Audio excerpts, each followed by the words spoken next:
It's Ash from Super Videos back for another video for the Walking Dead TV series. In this video, I'll be going through the villains of The Walking Dead and ranking them from best to worst. So stay tuned, we'll be right back to break this down.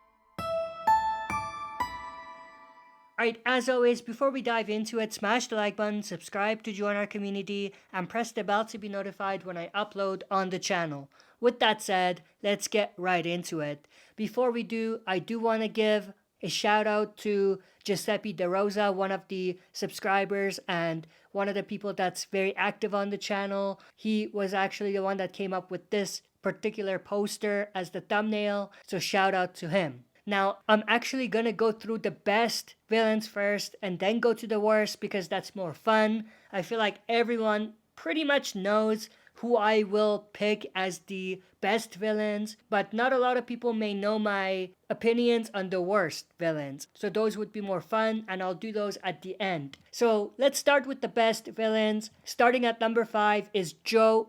Obviously, we saw him at the end of season 4. He wasn't around that much, but he was definitely a very charismatic character. The actor that played him was a pretty good actor, and we actually saw a lot of layers to his character, even though he wasn't there long. But I feel like as a mini villain, he was definitely one of the better ones for The Walking Dead. He was probably the best mini villain of the franchise, looking at all of the different spin-offs like World Beyond and Fear the Walking Dead. I feel like as a mini villain, he was probably one of the better ones. At number 4, we have Simon, who's not really a mini villain. He was more of a second in command in the Savior's crew, obviously with Negan, but Stephen Ogg as Simon brought this character to the series in a way where I don't think a lot of people would have, with his charisma, with his jokes and everything like that. So I feel like as a sort of main villain of the series, because I do consider him one of the main villains, because Negan, even though he was the main villain, the focus was really split between himself and Simon.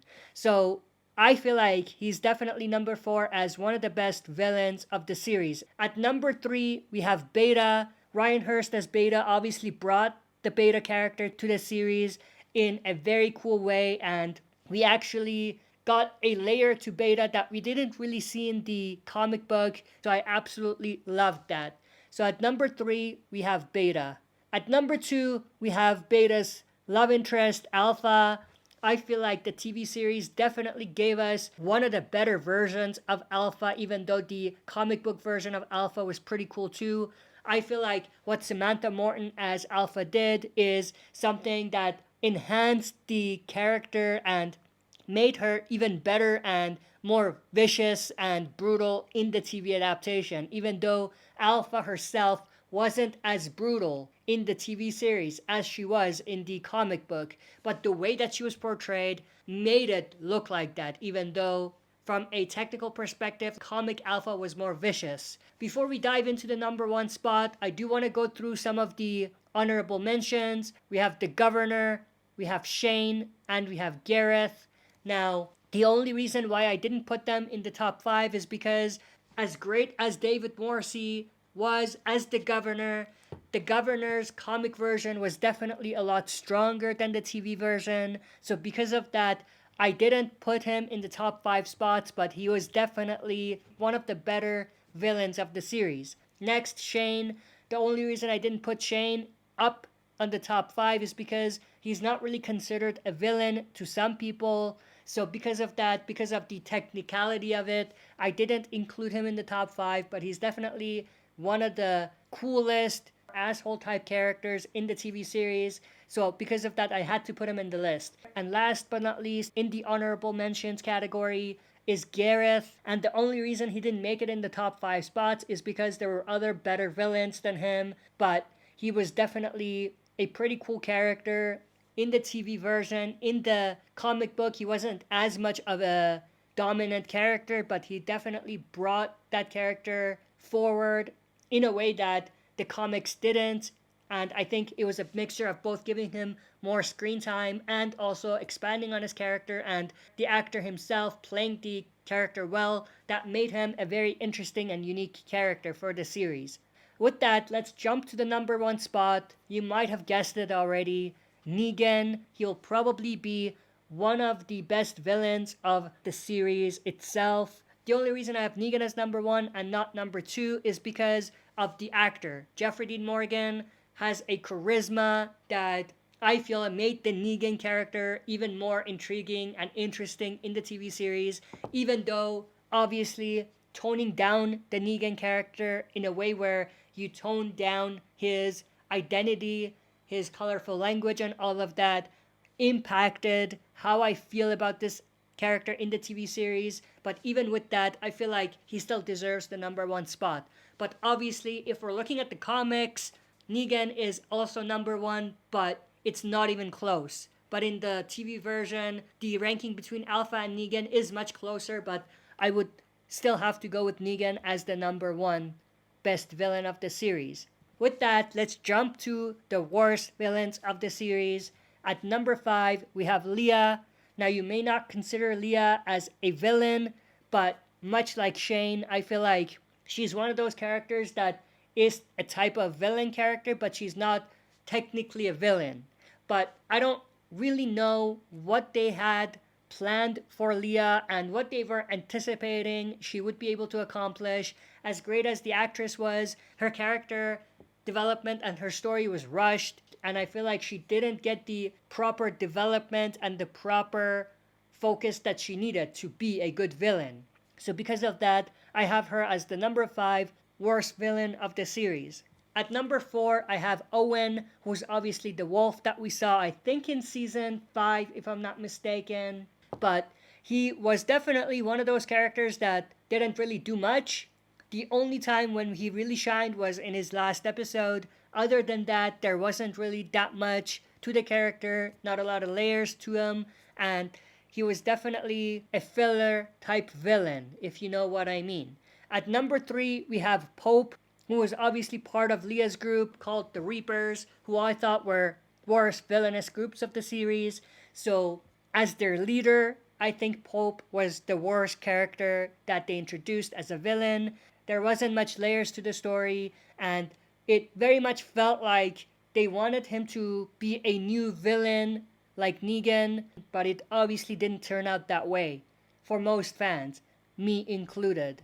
Next, at number 2, we have Jadis. Jadis is also like Leah and Shane, where she's not really a villain, but she is a villain. I actually liked Jadis as a villain a lot better in World Beyond, but her character in The Walking Dead itself was definitely a flat, annoying at times, and kind of boring character. So because of that, she takes the number 2 spot as the worst villain of the series. Before we jump to the number 1 spot, I do have to go through the honorable mentions. We have Dante, one of the Whispers that Alpha sent as a double agent to work for her, but it didn't really work for me. Like, the way that they did it was definitely not shocking to many fans, and it felt like it was a waste of time because we knew where things were going. And a lot of fans expected him to be a secret Whisper in the first few episodes that he appeared in. Next, we have Lance and Pamela. I think even though both Lance and Pamela were a lot stronger than the comic version, there were still a lot of pieces missing in terms of developing their characters, and because of that, I have them as the worst villains of the series. Now, if we factor in the final episode as well, and kind of have that have more weight in terms of how I'm ranking things, they would not be as high up in the worst category because they were actually pretty good in the final maybe 3 episodes of the series. But from the time they were introduced up to the last 3 episodes, they didn't really do much, and it felt like they didn't bring anything new or interesting to the table as new villains. But that obviously changed a lot later on in the Commonwealth arc. But even with that, I still put them in this list as one of the worst characters of the series. Not the top 5, but still pretty high up. With that, let's jump to the number 1 spot. We have Dawn Lerner.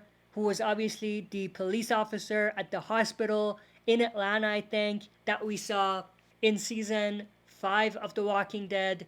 The character was a boring character, stale, not much to her character, and as good as the actress was, the character was definitely super bad. I mean, there wasn't really anything that made her special or made her stand out. So, because of that, she is the worst villain of the series and possibly the franchise. I mean, maybe not. If you factor in some of the villains that we've seen in Fear the Walking Dead, she might not really be that bad, but she's definitely still up there. But with that said, that's everyone I wanted to go through in this video. I hope you enjoyed this video. I'm definitely intrigued and interested to know your thoughts about this. What are your top picks for the best and worst villains of the series? Share your opinions in the comment section below. And also, if you want to see a similar video for Fear the Walking Dead, let me know in the comments and I'll go through a list similar to this for Fear the Walking Dead villains. That's it for this video. See you next time for another super video.